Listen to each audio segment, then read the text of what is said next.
오늘은 말씀 회복이 예배 회복이다는 제목으로 하나님 말씀을 전하도록 하겠습니다. 여러 해 전에 미국의 캘리포니아 해변에서 고급 요트가 침몰해 가는 상황이 벌어졌어요.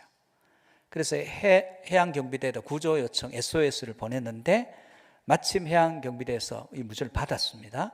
그래서 이렇게 얘기했어요. 구조하러 고각 가겠다. 당신들 위치를 알려달라. What's your position? 너희 위치가 어디냐?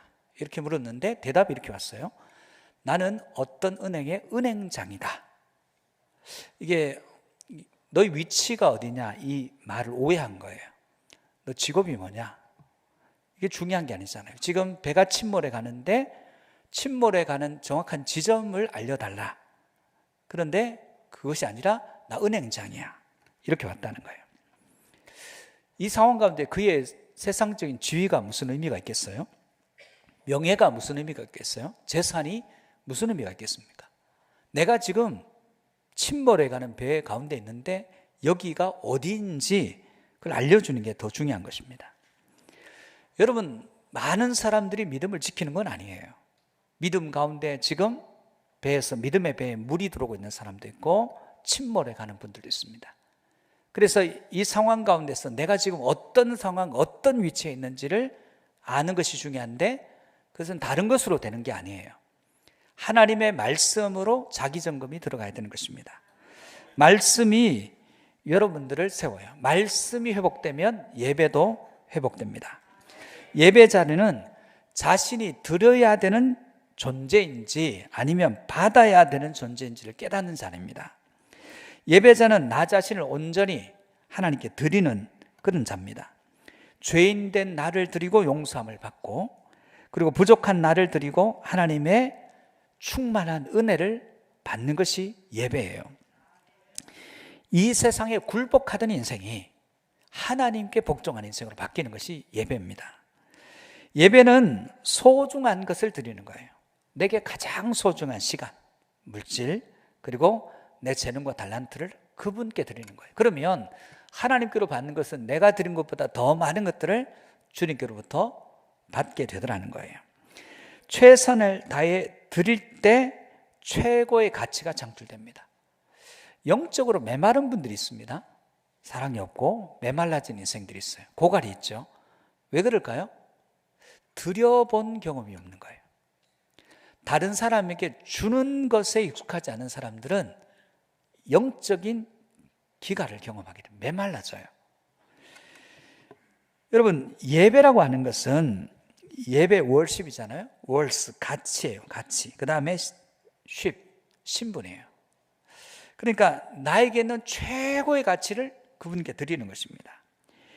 이스라엘 백성들이 실패하는 것이 뭐냐면 하나님보다 세상 가치를 더 높이는 거예요. 하나님의 가치, 그걸 발견하지 못하고 세상의 가치를 하나님보다 더 높입니다. 그래서 실패하는 겁니다. 우리 인간은 무언가를 믿고 있습니다. 믿지 않는 무신론자는 없어요. 무언가를 믿습니다. 하나님을 믿든지 자기를 믿든지. 이게 자기를 믿는 것이 우상숭배예요. 우상숭배자들은 결국 하나님의 진노를 경험하게 됩니다. 우리는 하나님을 예배하는 예배자 되어야 됩니다. 예배 회복은 말씀의 회복에서 비롯됩니다. 말씀이 회복되기 위해서 무언가 있어야 되겠죠. 무엇이 있어야 될까요? 첫 번째, 말씀에 대한 갈급함이 있어야 됩니다. 오늘 여러분 말씀을 읽을 때 여러분들 한번 일으켜 세울까 하는 생각도 있었습니다. 말씀 앞에서 일어서는 거예요. 말씀이 봉독될 때 말씀 앞에서 일어서는 자. 여러분, 그 임현수 목사님이 카나다에서 목회하시는 한국계 카나다인이죠. 북한에 갔다가 옥류당했어요. 그래서 감옥에 있는데 가장 아쉬운 게 뭐냐면 성경책 한 권만 줬으면 좋겠다. 부탁을 들어줄 리가 없죠. 성경책 안 주죠. 그래서 할 수 없이 평상시에 자기가 외웠던 말씀을 다 끄집어내는 거예요. 외웠던 말씀 곱씹어보고 이게 맞는지 틀린지 모르지만 암송했던 구절을 또 되뇌이고 하면서 버텼다는 거예요. 그 말씀의 갈급함은 어느 정도 해결했는데 문제는 찬송이에요. 찬송을 항상 자막으로 띄워주다 보니까 여러분 교회에서나 자막 띄워주지 언제나 여러분이 아무것도 없는데 자막 띄워주지 않거든요. 1절, 2절까지 끝까지 하는 찬송이 없는 거예요. 1절 부르다 그 다음 뭐지 하면서 이분이 이게 마음에 남아있는 거예요. 찬송이 갈급한데 온전히 다 암송하는 찬송이 없는 거예요. 그래서 이분이 풀려나오는 뒤에 이제 찬송을 암송해야 되겠다. 갈급함 가운데 있어 보니까 제일 필요한 게 말씀이고 제일 필요한 게 찬송이더라. 하나님의 말씀은 살아있습니다. 그 말씀은 살아있어서 그 말씀이 회복되면 예배가 회복되게 되더라는 거예요. 하나님은 배부른 사람들이 아니라 말씀에 갈급하고 말씀에 갈증이 있는 사람들을 통해서 역사하시더라는 거예요. 기도의 목마름, 응답에 대한 목마름, 그 목마름이 있는 사람들에게 하나님이 역사하시더라는 거예요. 제일 맛이 없는 음식이 뭐냐면 배부를 때 먹는 음식이에요. 배부를 때 먹는 음식. 여러분, 인생의 배가 불러가지고 세상의 배가 불러가지고 말씀에 갈급함이 없는 사람들을 통해서는 하나님의 역사가 이루어질 수가 없어요. 우리가 진짜 필요한 것은 말씀의 공급이에요. 오늘 예배 참석한 여러분 안에 말씀의 갈증이 있고 말씀의 채워짐이 있는 예배자 되시기를 주의 이름으로 축복합니다. 오늘 1절에서 4절 말씀을 같이 한번 보겠습니다. 같이 봅니다. 이스라엘 자손이 자신들의 성읍에 거주하더니 달에 이르러 모든 백성이 일제히 수문 앞 광장에 모여 학사 에스라에게 여호와께서 이스라엘에게 명령하신 모세의 율법책을 가져오기를 청하매 7째 달 초하루에 제사장 에스라가 율법책을 가지고 회중 앞 곧 남자나 여자나 알아들을 만한 모든 사람 앞에 이르러 수문 앞 광장에서 새벽부터 정오까지 남자나 여자나 알아들을 만한 모든 사람 앞에서 읽음에 뭇백성이 그 율법책에 귀를 기울였는데 그때 학사 에스라가 특별히 지은 나무 강단에 서고 그의 곁 오른쪽에 선 자는 마띠디아와 스마와 아나야와 우리야와 힐기야와 마세야오 그의 왼쪽에 선 자는 부다야와 마사엘과 헬기야와 하숨과 하스바타나와 스가랴와 무슬람이라. 오늘 본문에 보면 모든 백성이 한 사람처럼 수문 앞 광장에 모였다는 거예요. 이 수문이 뭐냐면 외적의 침입을 대비해서 예루살렘 성에는 물이 많지 않아요. 그래서 바깥에 한 500m 바깥에서 물 수원지에서 지하로 물을 예루살렘 성전으로 끌어오는 거예요. 그래서 물이 쏟아지는 곳이 실로암 연못이에요. 그리고 그 물이 흘러서 나가는 곳이 수문입니다. 울퉁불퉁하겠죠. 바위가 많아요. 거기에 사람들이 서 있는 것조차도 힘들어요. 그런데 그들은 말씀의 갈급함을 통해서 평지든 울퉁불퉁하든 상관없이 말씀을 알아들을 수 있는 사람은 다 모였다는 거예요. 이게 갈급함입니다. 여러분, 이스라엘 백성들이 스룹바벨 성전을 재건했어요. 무너졌던 성전을 재건했습니다. 성벽이 다 회파되었어요. 느헤미야가 그 성벽을 재건했습니다. 그런데 문제는 그 재건 전과 이후가 달라야 될 거예요. 외형적인 다윗 왕국 시대의 모습은 회복했어요. 외형의 모습은 갖췄어요. 중요한 것은 이제 안의 모습이에요. 안의 모습. 왜냐하면 바깥 모습이 회파된 것은 내적인 문제 때문에 무너진 거예요. 이걸 진단해야 되는 거예요. 예루살렘 성벽이 왜 무너졌냐는 거예요. 그것을 정확하게 진단하고 그리고 그 문제가 다시 일어나지 않게 막는 거예요. 그래서 하나님의 말씀을 듣고 우리가 걸어야 될 방향을 제시받기 위해서 그들이 모인 겁니다. 2016년 4월에 큐슈의 구마모토 현에서 7.1의 강진이 일어났어요.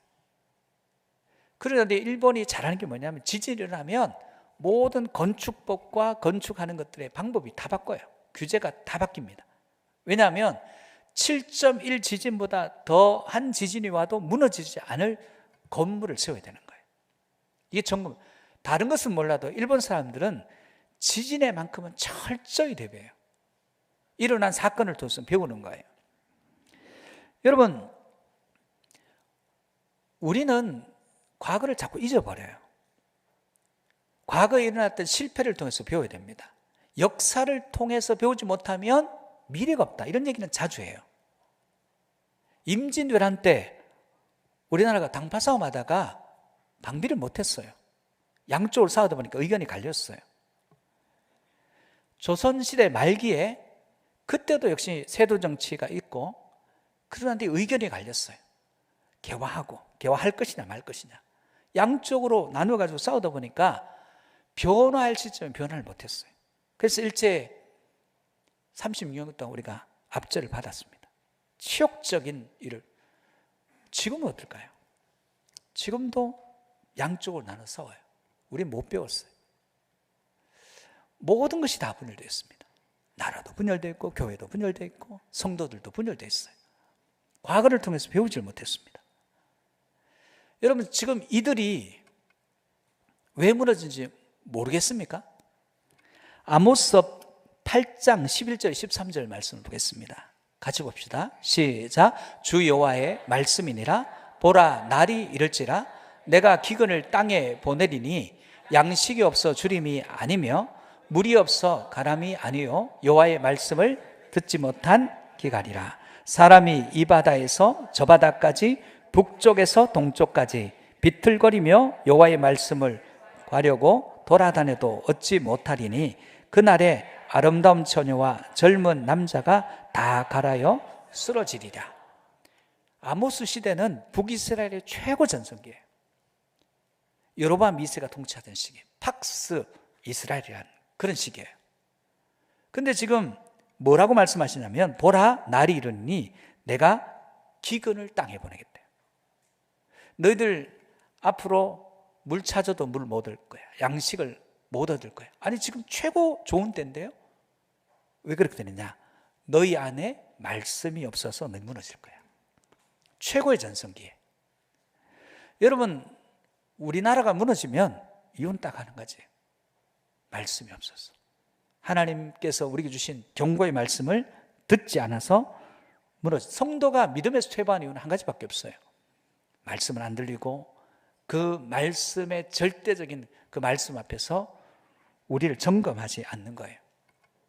하나님께서는 매 7년 면전의 초막절에 성도들 앞에서 율법책을 읽어서 낭독해서 들리라 했는데 한 번도 안 했어요. 지금 처음 하는 거예요. 그래서 하나님께서는 이제 말씀이 없는 그들에게 말씀을 주시기 위해서 한 사람을 준비합니다. 에스라를 준비합니다. 에스라는 어떤 사람일까요? 하나님이 준비하신 사람이에요. 에스라 7장 10절입니다. 같이 보겠습니다. 에스라가 여호와 율법을 연구하여 준행하며 율례와 규례를 이스라엘에게 가르치기로 결심하였더라. 자, 준비된 사람이 있습니다. 이제 낭독해서 읽힐 준비된 사람이 있습니다. 이제는 들을 준비된 사람이 있어야 되는 거예요. 그들은 수문학 광장에 그 울퉁불퉁한 곳에 말을 알아듣는 모든 사람이 다 모였습니다. 하나님의 말씀이 없는 인생은 우상숭배에 빠질 수밖에 없어요. 우상숭배는 다른 신이 있는 것이 아니에요. 자기 숭배에 빠지는 거예요. 신상을 다듬어 세워놓고 복달라고 빕니다.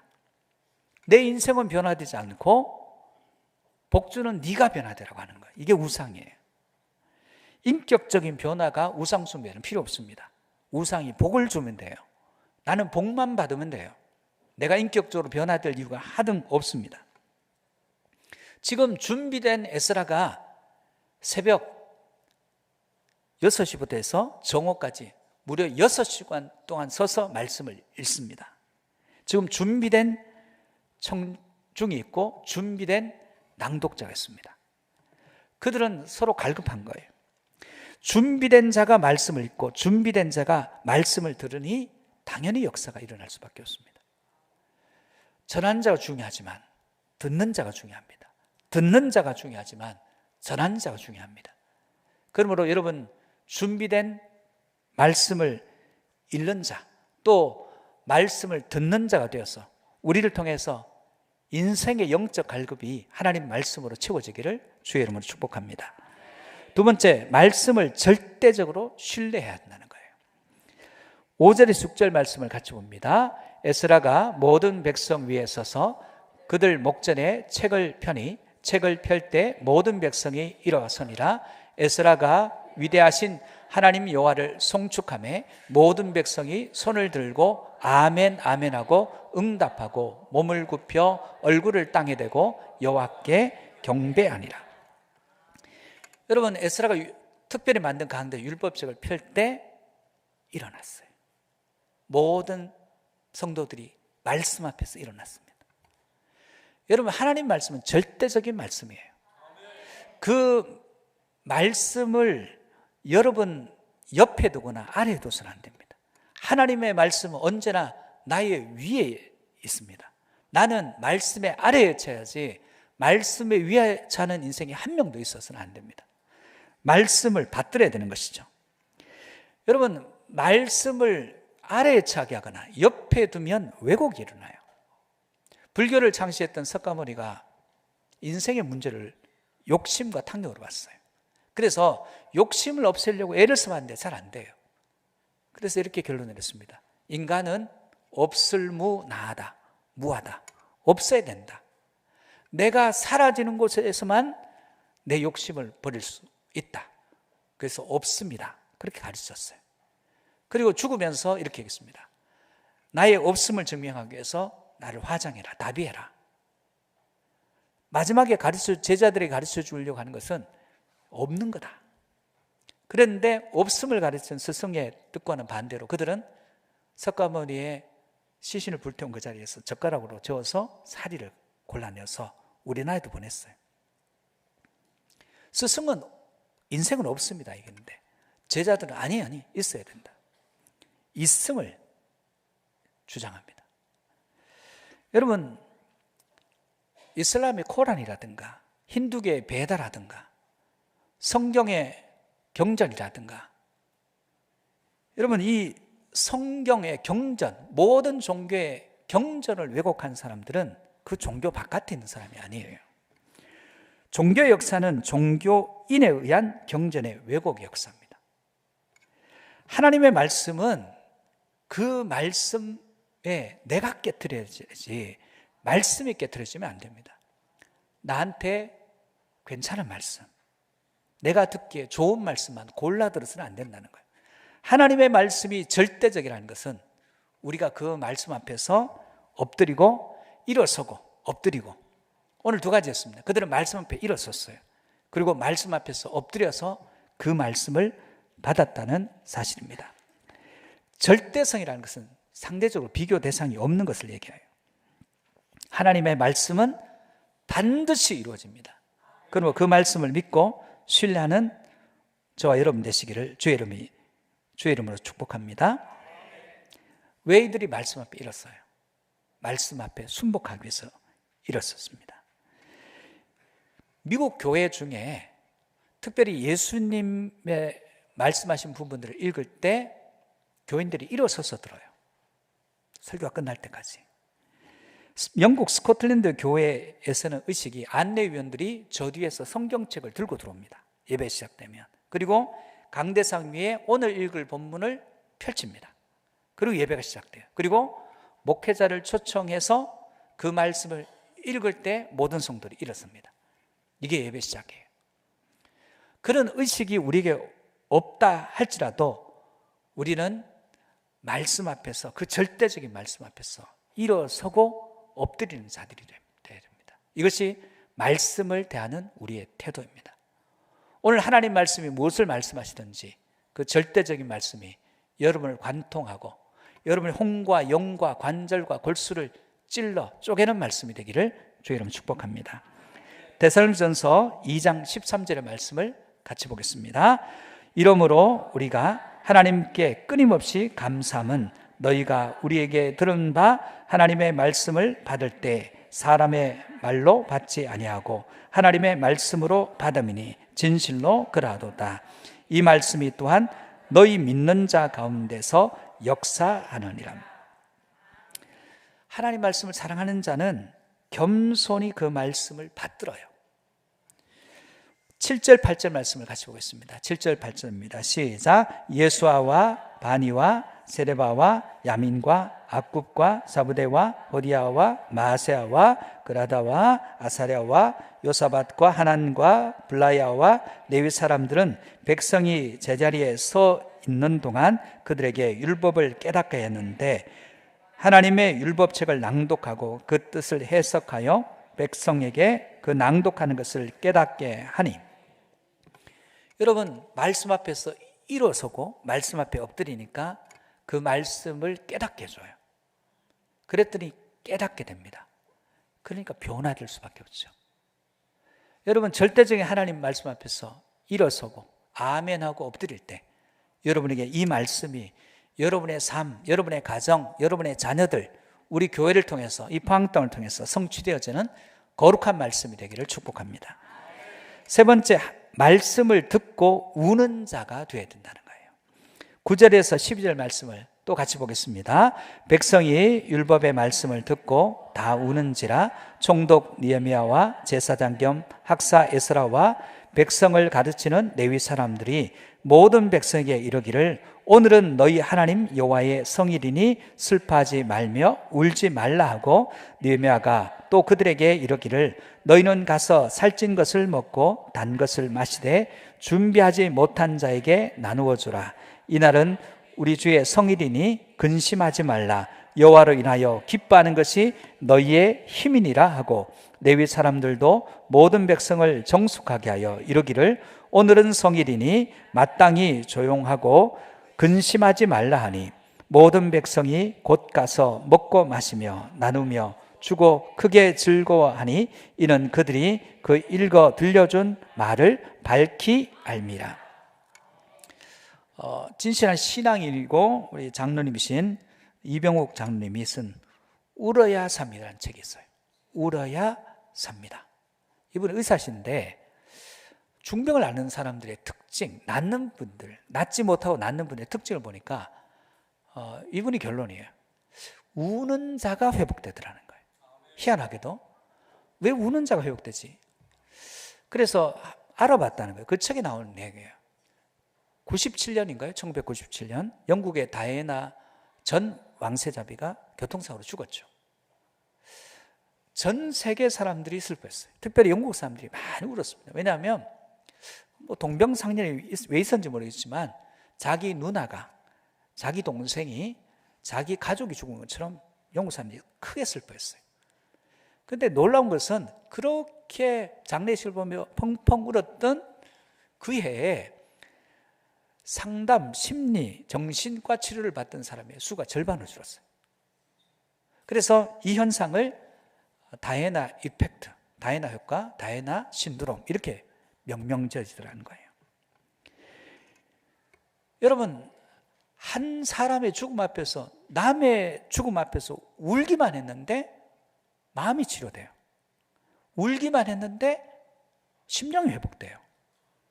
그렇다고 하면 우리가 말씀 앞에서 울면 어떤 일이 벌어질까요? 그 말씀이 나에게 와서 잘 박힌 못처럼 박혀요. 그 말씀이 나를 깨트려요. 어떤 일이 일어날까요? 상상할 수 없는 일들이, 어마어마한 변화들이 일어나는 것입니다. 이들은 말씀에 갈급함이 있었어요. 절대적인 말씀 앞에 일어서고 아멘하고 엎드렸습니다. 그 말씀을 그런 자세로 받으니까 깨우쳐 줄 때 깨달았어요. 깨닫고 나니까 자기들이 세운 이 왕국이 무너진 이유가 하나님의 말씀을 경청하지 않고 그 말씀대로 살지 못했다는 그 회개가 일어나기 시작해요. 그리고 울기 시작하니까 그 안에 엄청난 부흥의 역사가 이루어지더라는 거예요. 그래서 우는 그들을 중지시킵니다. 오늘은 하나님의 성인이라 기뻐하라. 그래서 하나님을 기뻐하는 것이 너희의 힘이다. 이 힘이란 단어가 마우제크란 단어인데 이게 산꼭대기 방파제라는 거예요. 너 산꼭대기 있는 것 같다. 하나님이 방파제처럼 널 막아주신다. 그런 의미예요. 그래서 하나님을 알고 나니까 그렇게 슬피 울고 자기들의 죄를 자복하던 그들 마음속에 말할 수 없는 기쁨이 막 몰려와요. 하나님이 어떤 분이십니까? 로마서 8장 28절에서 31절 32절 말씀 보겠습니다. 같이 봅시다.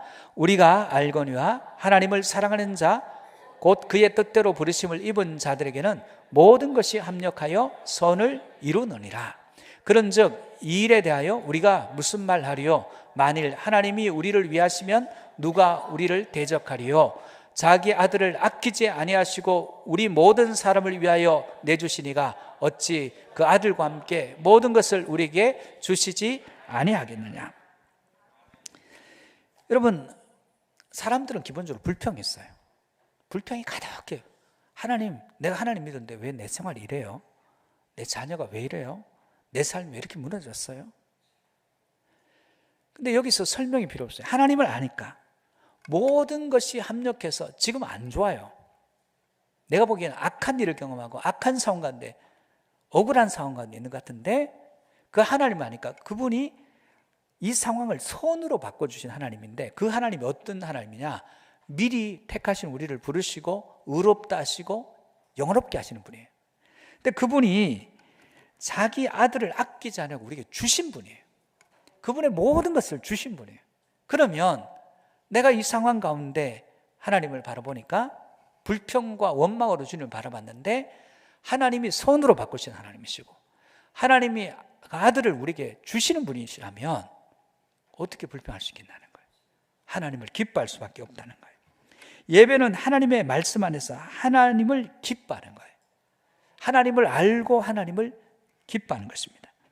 하나님은 말씀의 갈급함과 그 말씀 앞에서 일어서고 말씀 앞에 엎드리고 그 말씀을 깨닫고 우는 자들에게 하나님이 누구신지 알려주시고 그 안에 기쁨이 넘치는 인생으로 새롭게 빚어주시더라는 거예요. 이사야 1장에서 39장은 하나님께서 이스라엘 백성들에 대한 역사적 심판에 대해서 얘기하십니다. 40장에 하나님께서는 내 백성을 위로하라고 말씀하셔요. 그 위로의 핵심이 뭐냐? 이사야 40장 8절입니다. 같이 볼까요? 풀은 마르고 꽃은 시드나 우리 하나님의 말씀은 영원히 서리라 하라. 여러분, 이 세상에 풀, 꽃은 다 시들어요. 우리도 시들어요. 그러나 하나님의 말씀은 반드시 이루어지고 하나님 말씀은 영원한 말씀으로 성취되어집니다. 그 하나님을 굳게 믿을 때 우리 안에 슬픔이 사라져요.